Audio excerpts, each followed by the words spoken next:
Bueno, vamos a ir esperando que se conecten de a poquito. Quería agradecer, a Bay Perú por haberme invitado a dialogar un poquito con ustedes. La realidad es que yo pensé que iba a estar acompañado, pero bueno, decidimos que no, que voy a estar, digamos, charlando, compartiendo, respondiendo preguntas, bueno, un poquito de todo. O sea que la idea es que vayan haciendo preguntas. Para los que no me conozcan, mi nombre es Eduardo Sotelo, soy profe de educación física. Ya hace más de 15 años que me dedico a trabajar con niños, niñas, jóvenes, adolescentes, adultos y adultas con autismo y otros desafíos en desarrollo.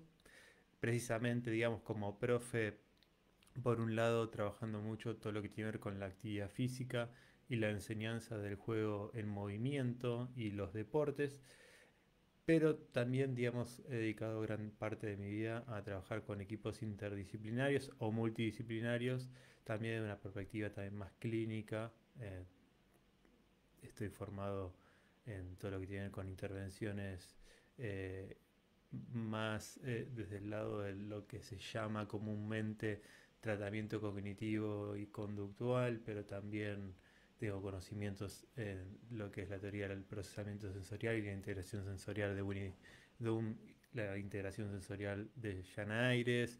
Eh, digamos que he dedicado gran parte de mi vida a esto que amo, que básicamente es al contacto con las infancias con autismo y otros desafíos en desarrollo, básicamente también porque otra de las cuestiones que amo y me encantan y me gustan tienen que ver básicamente con todo lo que respecta al desafío de enseñarles distintas habilidades, en mi caso también siendo docente, ¿no?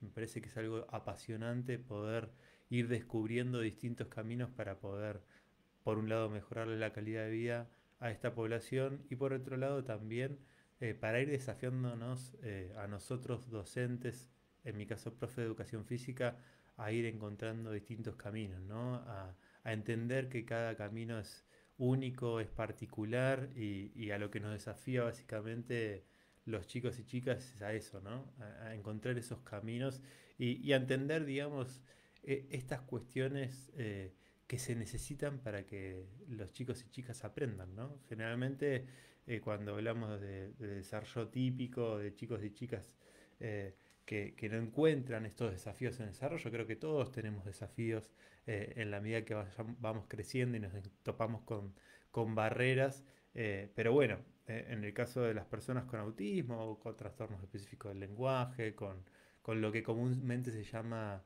neurodesarrollo, eh, bueno, ahí nos vemos desafiados a realmente prestar atención a qué es necesario para que el ser humano aprenda, ¿no? Y básicamente la base para que cualquier persona aprenda, para que tenga esas condiciones, para que pueda prestar atención, para que pueda permanecer en el lugar, para que pueda obedecer algo tan simple como un dame o como un pateá, ¿no? Gestos, motores o un vení, un sentate, bueno, tienen que estar básicamente regulados, ¿no? Y es ahí a donde vemos estas características propias en los chicos y chicas con autismo que le llamamos eh, eh, estereotipas, conductas obsesivas, conductas de escape, conductas oposicionistas desafiantes, muchas veces que los chicos se ponen nerviosos y terminan teniendo algún berrinche, alguna pataleta, ¿no? Esto, conductas desafiantes, bueno, es justamente cuando esos chicos perciben que ese contexto es estresor, es inseguro o no comprenden, ¿no? No les dan no se construyen esos puentes para que esos chicos, para poder facilitarle a esos chicos y chicas la posibilidad de comunicar lo que les pasa, muchas veces porque no interpretan lo que les pasa o lo que les sucede. Y nuestros desafíos, no solamente como profe o como docente, sino también como profesionales de la salud, y como familiares o como personas que estamos en contacto con estos chicos y chicas que tienen estos desafíos en la posibilidad de comunicar o interpretar lo que les pasa de forma interna, es construir estos puentes para que puedan sentirse seguros, para que se puedan sentir entendidos, para que puedan sentir básicamente que el contexto los va a acompañar y les va a favorecer la posibilidad de esto, ¿no? Del aprendizaje mismo. Ahí Alexandra se saludaba y decía buenas noches acá desde Perú. Bueno, básicamente Abay es de Perú. Yo por mis redes también fui comunicando que hoy iba a estar conectado desde la cuenta de Abay. Y bueno, agradecerles por estar ahí. Ya son 27 los que se van conectando ahí y voy viendo en la computadora. Y bueno, la idea de hoy era hablar básicamente de esto, de educación física y autorregulación. Y la autorregulación es esto que les comentaba, ¿no?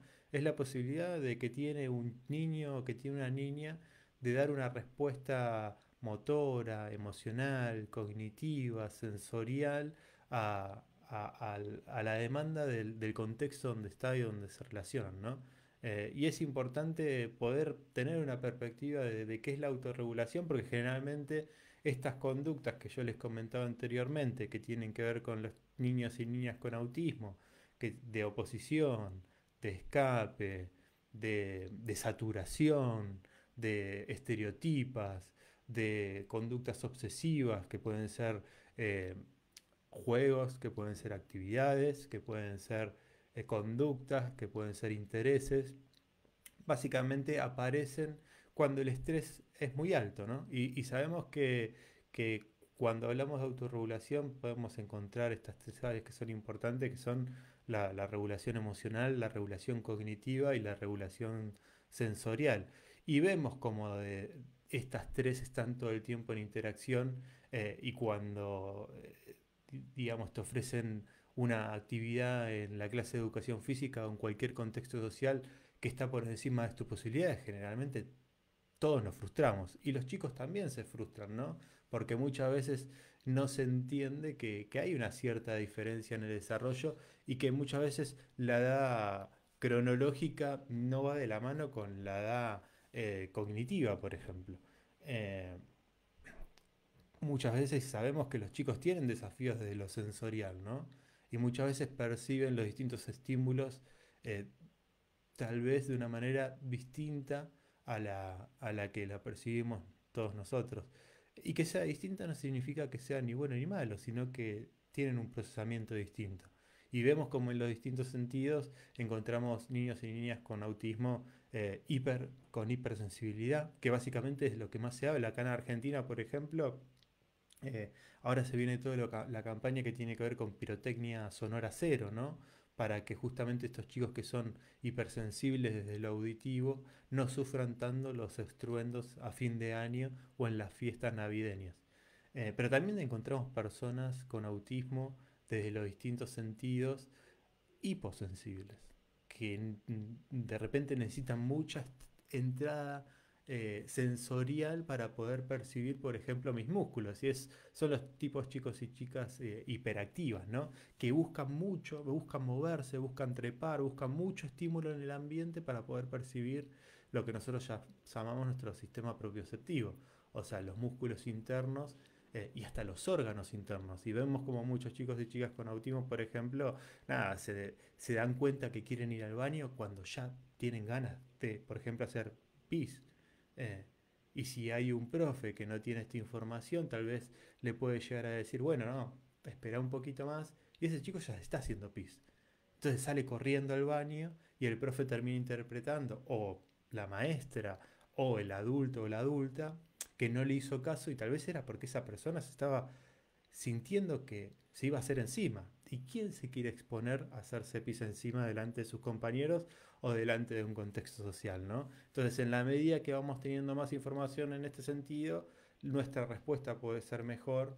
Y esto claramente impacta en lo emocional, en la regulación emocional, porque si vos sabes que el profe no te entiende y encima se enoja con vos, bueno, nadie va a querer estar en un contexto donde a uno no lo entienden y no lo comprenden.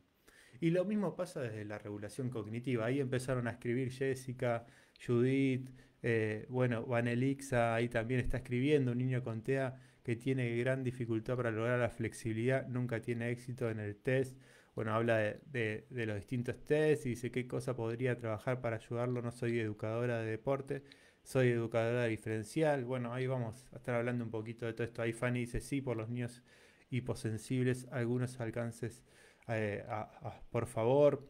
Em, y bueno, volviendo a esto, ¿no? Cómo lo sensorial también se mezcla con lo emocional y desde lo cognitivo lo mismo. Hay que entender que, por ejemplo, los contextos cuando los chicos van a jugar un parque, cuando van a jugar a un contexto abierto, ¿no? Con otros chicos, en el recreo, en la clase de educación física, en un deporte, el contexto es muy distinto al contexto del aula, por ejemplo, ¿no? Porque vos entras al aula y tenés un asiento donde sentarte, tenés una mesa donde poner tus útiles, tenés un pizarrón donde mirar adelante. Ahora cuando vos salís a un parque, a jugar, a una plaza, a un patio, a una clase de educación física, no está ninguno de todas esas ayudas y esos apoyos. Y de repente vos ves un chico tocarle la espalda al otro y están corriendo y podés interpretar, por ejemplo, que se están pegando. Y si interpretás que se están pegando, no te vas a meter a esa actividad. Te va a dar miedo. O tal vez sí. Como los chicos vos interpretás que se están pegando, pero se están riendo, te metes y le pegas al otro. Y tus compañeros te hacen saber, o el docente, o el profe, o el adulto, o la adulta te hacen saber que no, que en realidad estaban jugando a otra cosa. Y si de repente interpretás que solamente están corriendo, te metes a correr. Pero también en algún momento los chicos y chicas te van a mirar como diciendo, no, nosotros estamos haciendo otra cosa. Y te vas a meter una, te vas a meter dos y te vas a frustrar. Y después decidís, bueno, no, si me voy a frustrar y todo el tiempo me están diciendo que lo que yo interpreto no es lo que están haciendo, bueno, me empiezo a aislar, ¿no? Y ahí aparece como el mito de que la persona con autismo, el chico o la chica con autismo, no le interesa jugar o no le interesa el contexto social. No, bueno, muchas veces no accede a la información de lo que está pasando en ese contexto, ¿no? Ahora, si yo interpreto que cuando dos chicos están corriendo y uno le toca la espalda al otro, es un juego de persecución, bueno, claramente me voy a meter, ¿no? Y ahí está todo lo que tiene que ver con la regulación más cognitiva, básicamente, en un contexto que es muy particular, que justamente son los contextos abiertos de juego social, ¿no? Porque también hay que entender otra cosa, o sea, los juegos sociales, ese juego de persecución que se da a los primeros 2 años de vida, más o menos, y donde el chico va y molesta a su hermanito mayor o molesta a algún familiar y sale corriendo, es el inicio del juego de persecución. Y si nos ponemos a ver, 7 8 años después, ese juego de persecución se va a transformar en el fútbol, para que nos demos una idea. El fútbol básicamente es quitarle un objeto al otro y meterlo dentro de tres palos. Pero si no entiendo yo primero esos juegos más simples, va a ser difícil que después pueda sostener lo que comúnmente llamamos deportes en equipo, que son más complejos para entender, porque también son un sistema de normas sociales y sabemos que los chicos y chicas con autismo tienen desafíos en interpretar esas normas sociales y los apoyos particularmente están pensados en estas tres áreas, ¿no? Desde lo emocional, desde lo cognitivo y desde lo sensorial o sensoriomotor. Y es muy interesante poder pensarlo de esa manera, porque generalmente se piensa en el deporte o en el juego como una actividad que hacen los chicos. Y muchas veces vemos como el gran desafío es que estos chicos y chicas aprendan este tipo de juegos para poder tener más oportunidades sociales. Porque un chico de 7 8 años básicamente festeja su cumpleaños jugando algún deporte o algún juego de persecución. Si vas a una plaza lo mismo, si vas al recreo lo mismo, si te vas de vacaciones lo mismo. En un montón de contextos los chicos básicamente no hablan, los ves jugando y corriendo, ¿no? Y eso me parece que es muy interesante para empezar a pensar, bueno, cuál es el rol de la actividad física y sobre todo de la educación física, ¿no? Que básicamente la educación física es ese puente pedagógico, esto que hablábamos del aprendizaje, para que ese chico o esa chica, por un lado, empiece ese proceso de aprendizaje de juegos cada vez más complejos, con experiencias positivas, con momentos divertidos, con una cuestión más cuidada para después exponerlo a algo grupal o algo social, ¿no? La posibilidad, dice Nata Coelho, dice, buenas noches, ¿hay la posibilidad de que el profesor de deporte use pictogramas en algún momento? Sí, justamente los pictogramas son un apoyo visual, ¿no? Digo, yo, algunos tal vez no me conozcan, pero soy muy activo en las redes, tengo un canal de YouTube, ponen prof.eduardosotelo en YouTube y les va a aparecer mi canal, mismo en Facebook y también en Instagram. Y en YouTube particularmente, estos últimos meses estuve empezando a armar una especie de diccionario sobre autismo, ¿no? Y justamente los primeros 3 videos fueron de pictogramas, de apoyos visuales, de sistemas, eh, más que de sistemas de comunicación aumentativa, que es lo que antiguamente se llamaba sistemas alternativos y aumentativos de la comunicación, ¿no? Entonces los pictogramas se pueden utilizar para estas dos cuestiones. Por un lado, para el apoyo visual, ¿no? Que el apoyo visual vendría a ser lo que comúnmente se llama comunicación receptiva. O sea, yo doy un apoyo visual para que el niño reciba la información que yo le quiero dar y pueda interpretar esa información que tal vez de forma verbal le es muy compleja. O sea, la forma más compleja de interpretar y más avanzada de interpretar signos y mensajes tiene que ver con la voz. Y generalmente nosotros hablamos mucho. También se dice comúnmente que los chicos son visuales y básicamente sí son visuales porque todos a través del desarrollo primero aprendemos a interpretar los objetos, ¿no? ¿Para qué puede servir, por ejemplo, no sé, un celular o un teclado, ¿no? ¿Para qué sirve? Bueno, esto es un objeto, es fácil de interpretar porque el objeto real de última me va a identificar y me va a dar esa información. Después empezamos a interpretar fotos, después imágenes, dibujos, que vulgarmente se llaman pictogramas, y después la lectoescritura y después la voz. Y es muy importante, un profe de educación física, en su clase de educación física, si quiere llegar a todos y todas las chicas y alumnos que tenga, los pictogramas no solamente van a favorecer a ese chico o esa chica con autismo y van a favorecer su regulación cognitiva, ¿no? El acceso a la información de lo que el profe o la profe o mi papá o mi mamá quiere que haga o qué va a pasar, ¿no? Porque uno puede utilizar ese apoyo visual por un lado para decirle al chico qué actividad va a hacer o anticiparle a nuestro hijo o nuestra hija dentro del espectro qué vamos a hacer próximamente, como también podemos anticiparle qué va a hacer durante la semana. Eso se llama comunicación expresiva y tiene que ver con los apoyos visuales. Y después tenemos la utilización de los pictogramas para la comunicación expresiva, ¿no? Para favorecer a ese chico o esa chica que tal vez no desarrolló todavía lenguaje verbal. Digo, porque el lenguaje nosotros solamente tiene que ver con lo verbal, o comunicación verbal, mejor dicho. O sea, porque también tenemos la comunicación no verbal, o sea, el hecho de que el chico aprenda a señalar, que te agarre la mano y tenga comunicación instrumental y que te lleve a donde quiere y todo eso también es muy importante antes del lenguaje verbal. Eh, por ejemplo, esta comunicación aumentativa, ¿no? Para que, por ejemplo, a través de PEX el chico pueda agarrar una imagen o un pictograma y pedirte lo que quiere, o sistemas más avanzados que tienen que ver con la tecnología. Ahí tenemos sistemas con ayuda y sin ayuda, que, bueno, los invito a, si les interesa todo este tema, son videos cortitos, los intereso a que vayan a mi canal de YouTube solamente para que sepan de qué se trata y tengan esa información.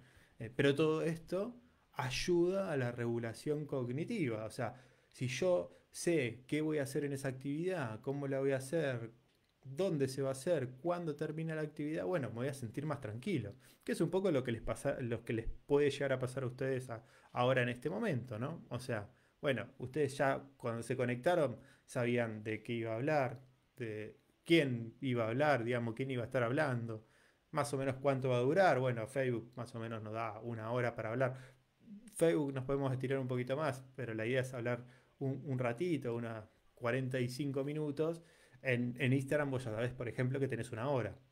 Digo, toda esa información que nosotros vamos recabando, la información que tenemos que darles a los chicos y chicas que tienen desafíos en su comunicación, en este caso con autismo, ¿no? Y eso es muy, pero muy importante.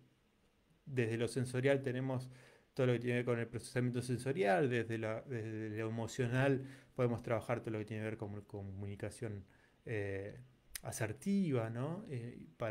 Y generar un buen vínculo. Sabemos que el vínculo es súper importante, ¿no? ¿Y por qué hablar de educación física o de actividad física? Bueno, hoy en día ya sabemos, está más que comprobado científicamente los beneficios de la actividad física en personas con autismo. Ya no podemos no obviar los beneficios que tienen la actividad física. O sea, y en ese sentido la actividad física, ya tenemos metaanálisis que hablan de que beneficia la regulación emocional, que regula eh, el sueño. Sabemos que muchos chicos y chicas con autismo tienen desafíos y hasta trastornos en el sueño, que reduce la ansiedad, que reduce el estrés, que mejoran las habilidades motoras, que mejora la relación en la comunidad circundante, porque generalmente hacemos actividad física ¿dónde? En la comunidad donde vivimos, en la plaza, en el parque, en un club, ¿no?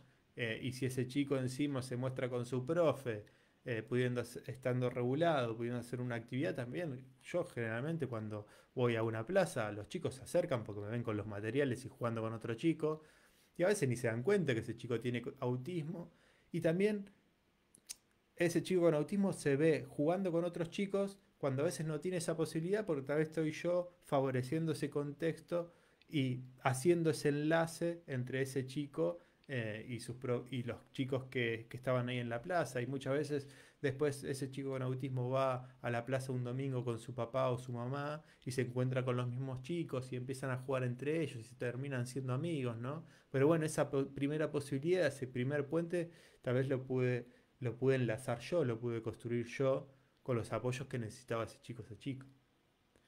También la actividad física hoy está demostrado que disminuye mucho las conductas, sobre todo lesivas, autolesivas, agresivas. Bueno, mejora las habilidades sociales. Digo, todos los objetivos o beneficios que a veces buscamos en las distintas terapias, hoy sabemos que lo da la actividad física. El tema muchas veces es encontrar tal vez alguien formado en autismo o en este tipo de apoyos y que tenga una orientación en deportes o en educación física, ¿no? Pero digo, estos beneficios tan importantes cuando también sabemos y tenemos modelos, sobre todo de desarrollo cognitivo, que hablan, ¿no? Que para que nosotros tengamos un buen desarrollo cognitivo, y estos están pensados en modelos en personas convencionales, no personas con autismo, sin autismo, digamos. En general, básicamente le tenemos que prestar atención a tres cuestiones que son fundamentales. Una es la nutrición, otra el sueño y otra el ejercicio, ¿no? Si durante toda la vida le prestáramos atención a cómo nos alimentamos, a nuestra calidad de sueño y a nuestra actividad física, digamos de forma constante, haciendo ejercicio físico, tendríamos o vamos a tener un mejor desarrollo cognitivo. ¿Y qué pasa con los chicos y chicas con autismo? Bueno, claramente tienen desafíos en el sueño, desde la nutrición son muy selectivos y hay un nivel muy pero muy alto de sedentarismo en personas con autismo.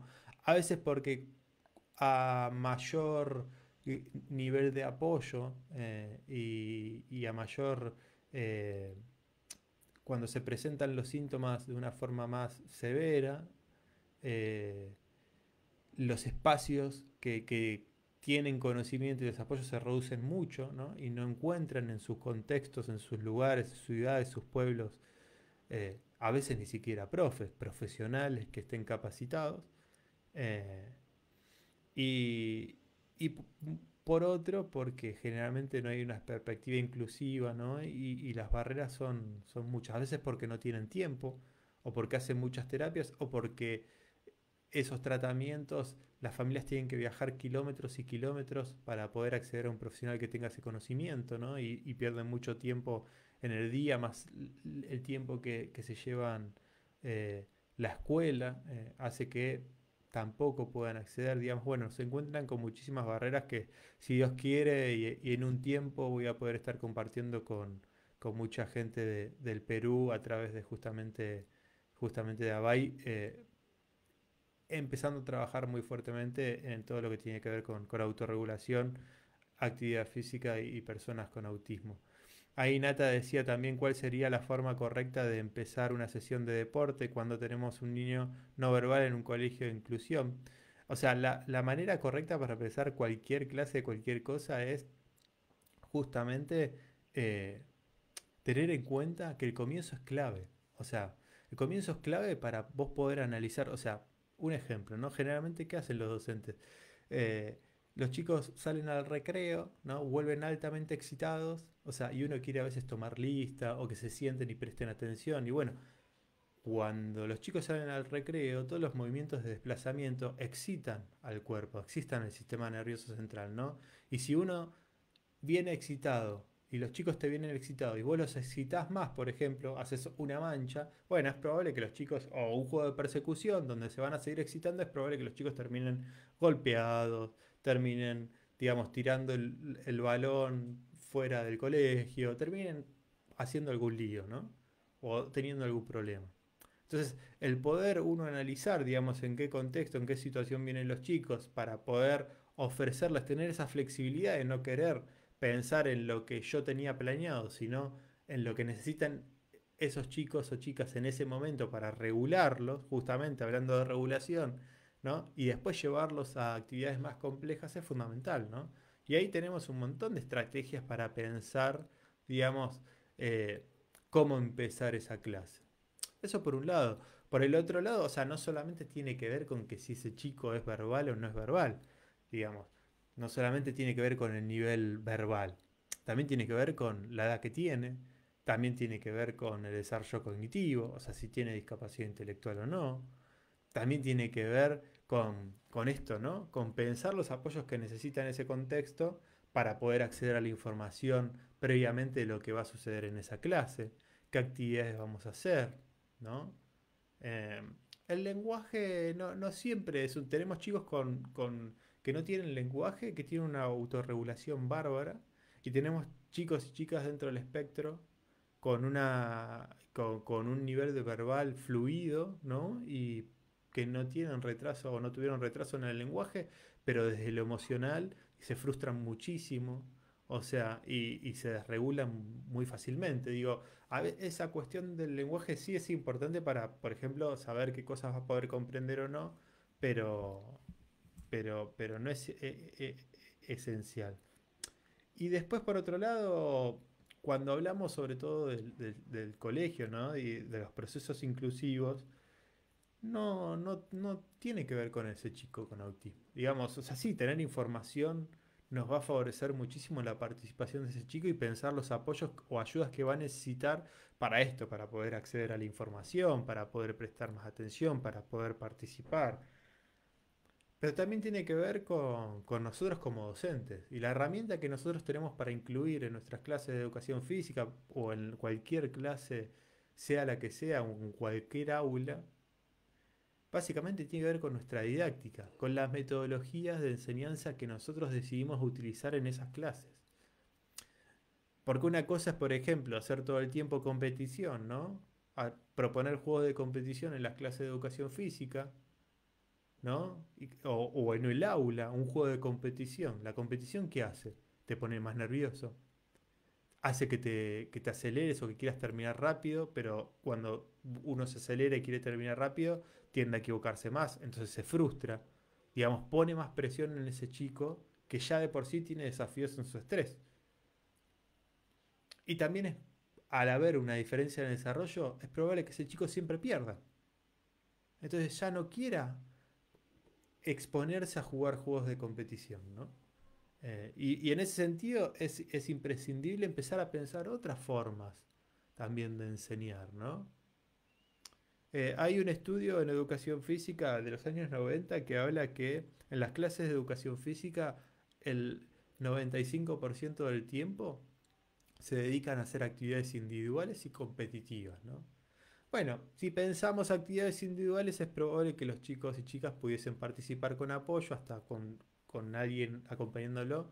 Cuando aparece la competición es más complejo, ¿no? Y ahí aparecen los grandes problemas. Digo, hay muchos modelos, sobre todo flexibles, comprensivos de la educación que tienen que ver, por ejemplo, con aprendizaje cooperativo, donde ese proceso de aprendizaje y aprendizaje cooperativo no tiene que ver con juegos cooperativos, son dos cosas distintas. Cuando hablo de aprendizaje cooperativo, hablo de un proceso de enseñanza donde reforcemos valores cooperativos, donde reforcemos los valores de solidaridad con el otro, con ese entendimiento de que necesitamos de todos para ganar, de que las diferencias de todos son importantes. Y uno de los últimos niveles que tiene que ver con aprendizaje cooperativo tiene que ver con la posibilidad de que los propios chicos se ayuden entre ellos, ¿no? Y entonces que los propios chicos terminen siendo eh, coprofesores y ayudando a esos chicos que tal vez tengan más desafíos o necesiten más apoyo. Y hasta tal vez no necesitaríamos una persona que esté constantemente adulta con él, ¿no? Y si el tiempo de ese aprendizaje cooperativo y esas actividades cooperativas en la clase de educación física se aumentarían, ¿no? A un 40%, a un 50%, tendríamos un 50% de ese que ese chico podría participar de nuestras clases. Y si sabemos que de las actividades individuales ese chico también puede participar, ya tendríamos un 75% de participación de ese chico. Y si pensaríamos metodologías flexibles comprensivas de iniciación deportiva, por ejemplo, como las que plantean Davis y Peiró, que tienen que ver con juegos modificados, con modificar las estructuras de los juegos que ya conocemos y los deportes, para pensar en diversidad, múltiples juegos distintos, modificando objetos, modificando estructuras, modificando espacios, tal vez también podríamos favorecer ahí un montón en los juegos de competición a esos chicos con autismo, en este caso no verbal. Digo, cuando hablamos de educación inclusiva no es pensar en ese chico en proceso de inclusión, es pensar cómo nosotros repensamos nuestras clases para atender a todo nuestro alumnado, ¿no? Y ahí nuestra propia y nuestra única herramienta es la didáctica, es la metodología que utilizamos, es replantearnos, es de construir en el sentido de entender por qué vamos reproduciendo modelos que tienden a la competición, que tienden al individualismo, que tienden a la excelencia, que tienden a ese modelo de cuerpo perfecto. Digo, porque ahí entran en un montón de cuestiones que tienen que ver con, bueno, cuál es nuestro modelo de cuerpo, ¿no? Y cómo esta sociedad occidental actual, digamos, realza la figura delgada, aunque tenga anorexia, pero muchas veces ese modelo, ¿no? Lo vemos en la televisión, lo vemos en las redes sociales, lo vemos en las películas, lo vemos en un montón de lugares, pero esos otros cuerpos que no son y no están aparentados a ese cuerpo ideal y perfecto, quedan segregados. En el caso de la educación física, los gordos, las gordas, los altos, los enanos, los que corren y no prestan atención, las personas con autismo, ¿no? Los chicos que no aprenden de forma convencional y necesitan otro tipo de apoyos, la persona que tiene dispraxia. Y es muy interesante, digamos. eh, no venía a hablar de este tema y no me quiero extender mucho, pero tiene que ver un poco con esto, ¿no? Porque básicamente si pensamos que nosotros tenemos que generar contextos más seguros, más protectores, más amables para las personas con autismo, es pensar un contexto más solidario, un contexto pensando en la diversidad de todos los alumnos y alumnas, ¿no? Es pensar en nuestros sistemas de normas, en otros dispositivos escolares o que le den sentido a la educación física de otra manera. Ahí Fanny decía ejercicios para niños con TDA para regular los hiposensibles y mejorar lo cognitivo. Pero volvemos a lo mismo, no se puede generalizar. No podemos generalizar. Este ejercicio o esta actividad es para todos los chicos con TDA o TDAH, ¿no? Con hiperactividad. Digo, porque ese chico, por ejemplo, puede utilizar su hiperactividad para regularse, o sea, y puede tener un perfil buscador, ¿no? Esos chicos que van en búsqueda del movimiento, que lo controlan, que controlan los estímulos, pero muchas veces esa hiperactividad puede ser por lo contrario, porque no tengan registro y se mueva hasta que en un momento sienten, ¿no? Y se llevan algo puesto, se ponen en peligro. Y son dos formas de intervenir totalmente distintas, de si ese chico controla esos estímulos y tiene un perfil de búsqueda, si pensamos en el procesamiento sensorial de Winnie Doom, o tiene un perfil de registro y donde no registra, digamos, esos estímulos o no registra el peligro hasta el punto de tener el peligro ahí al lado, ¿no? Y entonces las formas de intervenir son distintas. Y en este sentido, Daniel Valdés es un psicólogo cognitivo muy reconocido, tiene muchos libros, en Perú ha dado muchas formaciones y, y tiene una manera muy sencilla de poder pensar los apoyos para cualquier persona, para cualquier chico, digamos, con desafíos y chicas con desafíos en el desarrollo. Y él dice que básicamente tenemos que tener en cuenta por un lado el contexto, ¿no? Él le llama enfoque CODA. ¿Por qué CODA? CODA de contexto, y es lo que hablaba anteriormente, digo, no es lo mismo el aula que un patio, que una cancha de fútbol, que un campamento, que una pileta. No es lo mismo ese patio de la clase de educación física a la primera hora, que a la última hora de mañana, que a la tarde, que a la noche. No es lo mismo ese contexto cuando falta uno de los chicos, esa riqueza en el contexto. Después habla de desarrollo, pensando en el modelo de desarrollo que utiliza cada docente o cada profesional, ¿no? Ese modelo de desarrollo en el caso de la educación física, de ese juego de movimiento que empieza con el juego de persecución simple, cuando empezamos a ver a los chicos en la escuela, por lo menos en Argentina a los 3 años, y termina con el deporte grupal cuando los chicos están en la escuela media, ¿no? Cuando están terminando la escolaridad para ir a una universidad o una facultad. En el caso de las maestras, ¿no? También utilizan ese modelo de desarrollo porque básicamente si primero enseñan a sumar y restar para después multiplicar y dividir, es porque respetan el desarrollo y el crecimiento cognitivo de los chicos y van entendiendo que hay cosas más fáciles y cosas más difíciles y que hay un proceso en esa línea. Pero bueno, las fonoaudiólogas también, digamos, antes de estimular, siempre están estimulando lo que es la comunicación verbal, pero sabemos que es más importante o esos, los prerequisitos para el lenguaje verbal tienen que ver con la mirada conjunta, con el señalar, con un montón de habilidades previas que acompañan y ayudan al desarrollo del lenguaje verbal. Digo, entender ese modelo de desarrollo de la profesión de cada uno es sumamente importante. Eso es contexto, desarrollo. Él habla de dimensionalidad, coda con doble D. ¿Por qué?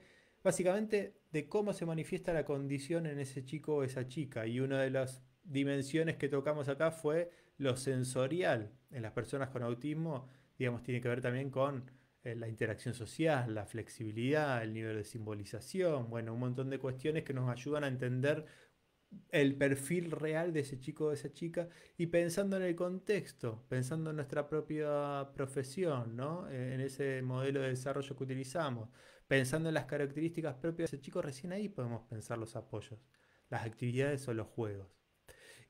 Entonces,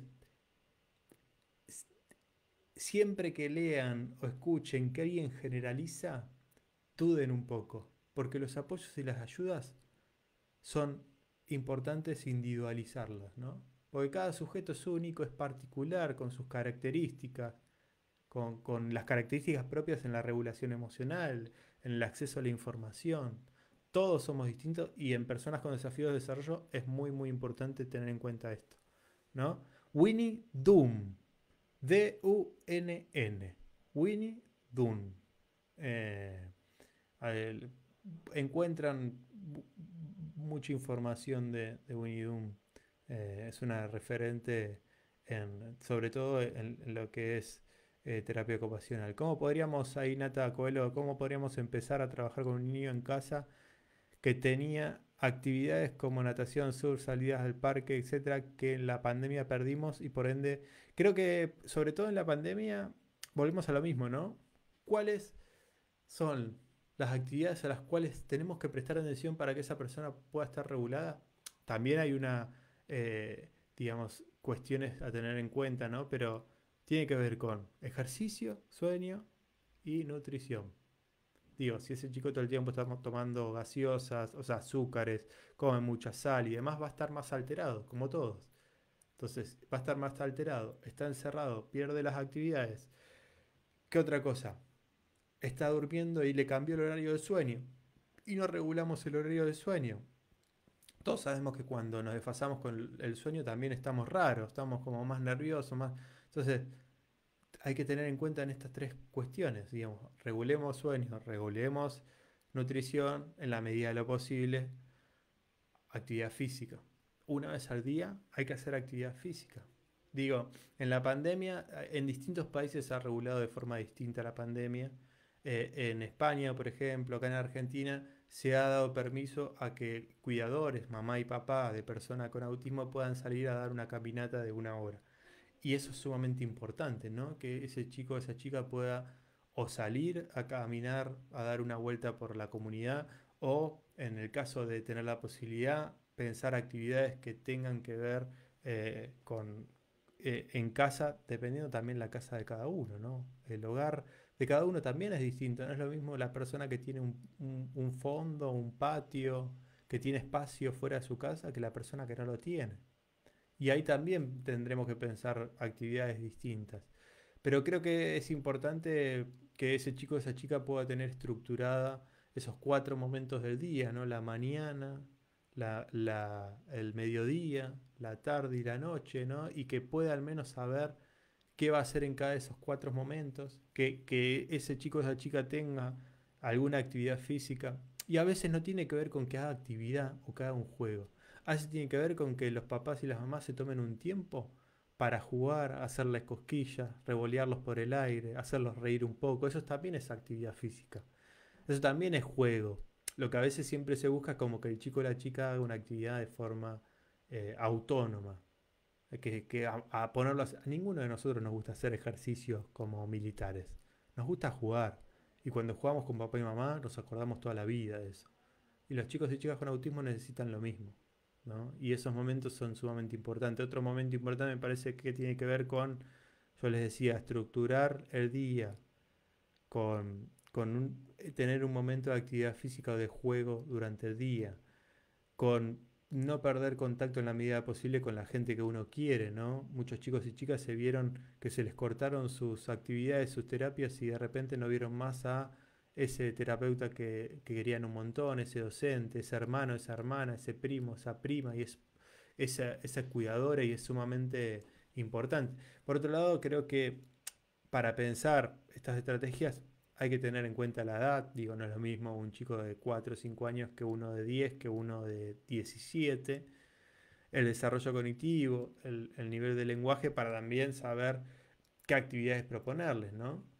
Cada uno con sus posibilidades, pero me parece que tener en cuenta esto de poder hacer un poquito de actividad física, de controlar de que los chicos no se duerman muy tarde, de que puedan tener anticipadamente 4 momentos del día son fundamental. Y creo que lo más importante es mirarnos en el interior, los papás y mamás, y ver si nosotros estamos bien. Porque cuando estamos nerviosos, cuando estamos pasando mal, cuando estamos preocupados, que nos pasó a todos en esta pandemia y nos pasa a todos en esta pandemia por un montón de situaciones, muchos han perdido su trabajo, es que queremos que los chicos estén bien y nosotros no estamos bien. Y un consejo es, al menos tomarse 1 hora al día, aunque sean las 2 o 3 de la mañana, para hacer algo que les guste a ustedes, solos y tranquilos. Es fundamental que ustedes como cuidadores y cuidadoras y todos, o sea, uno como docente también, como profe o como acompañante de personas con autismo, podamos estar bien para ellos, ¿no? Porque es imposible poder estar bien para los demás si uno no está bien. Ahí Margarita dice, tengo una hija de... No, tengo 3 hijas, la última tiene 3 y me preocupa que no tenga muchas actividades puesto que me absorben las rutinas de los quehaceres del hogar. Bueno, también podrían ayudarte, digamos, a vos, ¿no? Esa gorrita de 3, compartir y que te ayude a cocinar, que te ayude a limpiar, que te ayude a hacer las actividades que tengas que hacer en el hogar, digo, eh, las cosas que tengas. Nos ha cambiado a todos la vida, ¿no? Y hemos estado tiempo con nuestros hijos y nuestras hijas y le hemos tenido que dedicar más tiempo y mucho se nos ha complicado el hecho de trabajar, ¿no? Desde casa, porque bueno, los chicos y chicas también demandan y me parece que es válido, ¿no? Y es válido ir encontrando esos momentos en la medida que uno puede. eh, y también entender que, bueno, en este caso, si Margarita, tu gorda de 3, tiene desafíos en el desarrollo, generalmente son muy chiquitos y chiquitas y necesitan mucha demanda, ¿no? Generalmente hay una especie de 2 años de diferencia. Eh, y cuando uno ve a ese chico que tiene 4 y lo compara con las habilidades de un chico de 2, se va a dar cuenta que tiene esas habilidades. Digo, si uno eso lo entiende, adecúa, sin tratarlo como un nene más chico, pero adecúa las demandas a lo que él puede y a lo que a habilidades que él muestra, ¿no? Y no está todo el tiempo demandándole como si fuera un chico de 4 cuando tiene las habilidades de un chico de 2. Y generalmente los chicos de 3 con desafíos de desarrollo son muy, muy, muy chiquitos, muy chiquitas y necesitan como la atención de nosotros como si fuera un gordito de 1 año y medio, 2, ¿no? Necesitamos estar ahí muy presentes y a veces entiendo que es muy, muy desgastante, ¿no? Pero sobre todo cuando no tenemos apoyos desde lo presencial de profesionales que también puedan estar apoyándonos y que nos den a veces también un tiempito de respiro, ¿no? Que las familias necesitan también ese tiempo para respirar y para poder estar bien, para poder acompañar a sus hijos y a sus hijas lo máximo posible. Quería agradecerles por este tiempo, ya hablé 45 minutos, ahí algunos estuvieron compartiendo, también somos 36 personas que hay conectadas, bastante, bueno, allá en Perú son las 9 de la noche, acá les cuento en Argentina son aproximadamente la medianoche, son las 11:47 y les agradezco por haberse conectado o por compartir. Si alguno tiene una última pregunta, la puede contestar y si no, vamos cerrando y los invito a estar atentos que en enero probablemente vamos a estar haciendo alguna capacitación para, para Perú a través de ABAI en esto que es tan interesante y que ayuda mucho también a entender a los chicos y chicas, ¿no? Que tiene que ver con la autorregulación en personas con autismo y cómo la actividad física y la educación física ayudan muchísimo a esa autorregulación. ¿Qué tan beneficioso puede ser trabajar a distancia en programas de deporte adaptado con chicos con habilidades vía Zoom? Nosotros les cuento, mira Nata, nosotros les cuento, cuando nosotros teníamos talleres de juegos grupales de chicos a partir de 4 años hasta adolescentes de 17. Y básicamente cuando se decretó la pandemia el 20 de marzo acá en Argentina, dijimos, bueno, ¿qué hacemos? Bueno, en principio dije, intentemos que no perder contacto con los chicos, ¿no? Que sientan que vamos a estar ahí. Y le empezamos a mandar videos con juegos y actividades, pero empezamos a ver que esos videos le demandaban mucho a las familias. Entonces, fines de abril ya estábamos haciendo actividades grupales por Zoom, ¿no? Y fue un gran desafío, ¿no? Bueno, ahora el sábado anterior hicimos un campamento virtual y fue muy lindo. Eh, Fue muy lindo desafiarnos a cambiar ese contexto. Nuestro contexto básicamente de base tiene que ver con los parques, con el aire libre, con el movimiento, con el contacto. Y bueno, fue cambiar ese contexto, o sea, y empezar a buscar alternativas para conectarnos con los chicos, para poder traspasar la pantalla, para poder hacer que los chicos tengan ganas de vernos a la otra semana, ¿no? Y yo no le llamaría deporte adaptado. Digo, te pregunto a vos, Nata, ¿qué deporte adaptado hace un chico con autismo? Si un chico con autismo puede hacer el fútbol convencional y tenemos personas con autismo que han sido deportistas profesionales. Y después tenemos personas con autismo que de repente tienen otras necesidades y hacen natación de forma individual, pero hacen un deporte adaptado. ¿Por qué le llamamos deporte adaptado cuando lo hace una persona con autismo o en situación de discapacidad y no lo llamamos adaptado al básquet, por ejemplo, cuando es la iniciación deportiva, cuando le llaman mini básquet o cuando modifican las reglas y las canchas de los deportes porque tienen una edad menor? ¿Por qué a eso no le llamamos adaptado? Digo, me parece ahí tenemos mucho para hacer y para modificar de nuestro propio lenguaje. Más allá que después está el deporte adaptado para las personas con discapacidad, que tiene sus propias reglas y está pensado para una cierta, digamos, condición y para que esa condición en particular, por ejemplo, el básquet en silla de ruedas, compita en igualdad de condiciones. Pero eso es otra cosa. Digo, las personas con autismo juegan mucho lo motivacional. Y si vos querés estructurar un deporte adaptado para las personas con autismo y ese chico con autismo no le interesa, no lo va a jugar, ¿no? Digo, para pensar nomás. Pero digo, lo virtual fue una posibilidad para ver cómo traspasábamos la pantalla, cómo sosteníamos las actividades grupales y cómo, en definitiva, hacíamos que esos chicos jueguen, se muevan, se diviertan sobre todo en movimiento y con el cuerpo. Y no que entrenen, sino que jueguen y se diviertan con el cuerpo y el movimiento. Y así nació el Club del Juego, que el Club del Juego son actividades que hacemos todos los sábados en Argentina de la tarde a 8 y media, que en Perú sería de 4 a 5 y media, que es una actividad para chicos de 10 a 21 años, donde se conectan un montón de chicos, unos 25 o 30 chicos, de distintos lugares, no solamente de Argentina, sino tenemos chicos de Chile, de Venezuela, de México, no tenemos la suerte de tener chicos y chicas de Perú, que se conectan a jugar, a pasarla bien, a conocer chicos, y nació como una oportunidad de la pandemia de conectar y generar una comunidad de chicos y chicas que no tienen esos espacios y que se puedan divertir y que puedan encontrar chicos de otros países y encontrar que tal vez son tan fanáticos como ellos de, no sé, de los mangas, los anime, y fue algo hermoso y impresionante, digo, pero es muy importante. Marcela, te invito a poder ver el vivo, que seguramente va a quedar grabado, sobre todo porque esa pregunta ya la contesté. Digo, pensar, no podemos generalizar en qué ejercicio hacemos para jóvenes con autismo, sino pensar en el caso individual de ese chico o de esa chica lo vas a tener la respuesta en el video si lo vuelves a ver el vivo. Les agradezco a todos, que tengan una linda noche. Muchos saludos, tengo amigos ahí por Lima, Perú, y les agradezco por haber compartido conmigo un ratito de sus vidas. Nos vemos muy prontito.